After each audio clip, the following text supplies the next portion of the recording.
بسم اللہ الرحمن الرحیم قال اللہ تبارک و تعالی فی القرآن المجید والفرقان الحمید وَأَمَّا مَنْ خَافَ مُقَامَ رَبِّهِ وَنَهَى النَّفْسَ عَنِ الْهَوَى فَإِنَّ الْجَنَّةَ هِيَ الْمَأْوَى وقال اللہ تبارک و تعالی وَلِمَنْ خَافَ مُقَامَ رَبِّهِ جَنَّتَانِ صدق اللہ العظیم وصدق اللہ النبی الکریم وَنَحْنُ عَلَى ذَلِكَ لَمِنَ الشَّاهِدِينَ وَالشَّاكِرِينَ وَالْحَمْدُ لِلَّهِ رَبِّ الْعَالَمِينَ اللهم صل على محمد في أول كلامنا اللهم صل على محمد في أوسط كلامنا اللهم صل على محمد في آخر كلامنا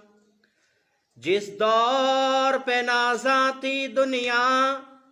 اب ہم و زمانہ بھول گئے اوروں کو جگانا یاد نہ رہا خود ہوش میں آنا بھول گئے منہ دیکھ لیا آئینے میں پر داغ نہ دیکھے سینے میں جی ایسا لگایا جینے میں مرنے کو مسلمان بھول گئے آذان تو اب بھی ہوتی ہے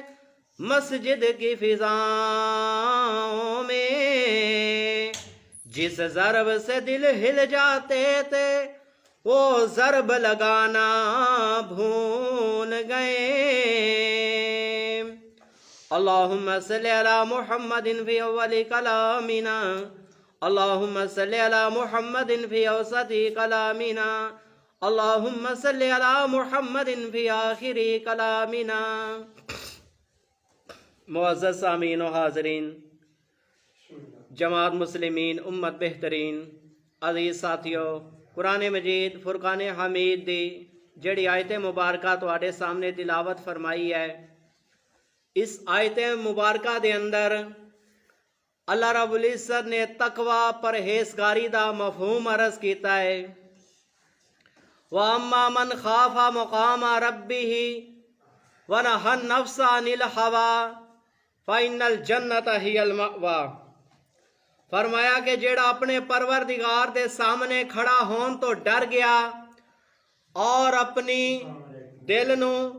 نفسانی خواہشات تو محفوظ رکھیا فرمایا کہ او دا ٹھکانہ جنت ہے تو میرے دوست ایک اور مقام دے سورہ رحمان دے اندر فرمایا وَلِمَنْ خَافَ مُقَامَ رَبِّهِ وَلِمَنْ خَافَ مُقَامَ رَبِّهِ جَنَّتَانِ کہ جیڑا اپنے پروردگار دے سامنے کھڑا ہون تو ڈر گیا او دے واسطے ایک جنت نہیں بلکہ دو جنتاں میرے دوست تقوی کے چیز کا نام ہے ہر اس چیز کو چھوڑ دینا کہ جس چیز کے اختیار کرنے سے جس چیز کو اپنانے سے تعلق مع اللہ کے اندر اللہ رب العزت کی محبت کے اندر کمی واقع ہو ایسی چیز کو چھوڑ دینے کا نام تقوی ہے کہ انسان جب اللہ رب العزت سے محبت کرنے لگے تو ہر اس چیز کو چھوڑ دے جو چیز اللہ رب العزت کی محبت کے اندر کمی واقع لاتی ہے ایسی چیز کو چھوڑ دینے کا نام تقوی ہے پرہیزگاری ہے تو میرے دوست کسی گناہ کو جو ہے وہ چھوٹا سمجھ کر نہیں کرنا چاہیے یہ نہیں کہنا چاہیے کہ یہ چھوٹا گناہ ہے یا یہ بڑا گناہ ہے بلکہ علماء فرماتے ہیں ہر صغیرہ گناہی کبیرہ گناہ ہے کیوں فرماتے ہیں کہ انہاں گناہاں دی مثال بچھواں دی طرح ہے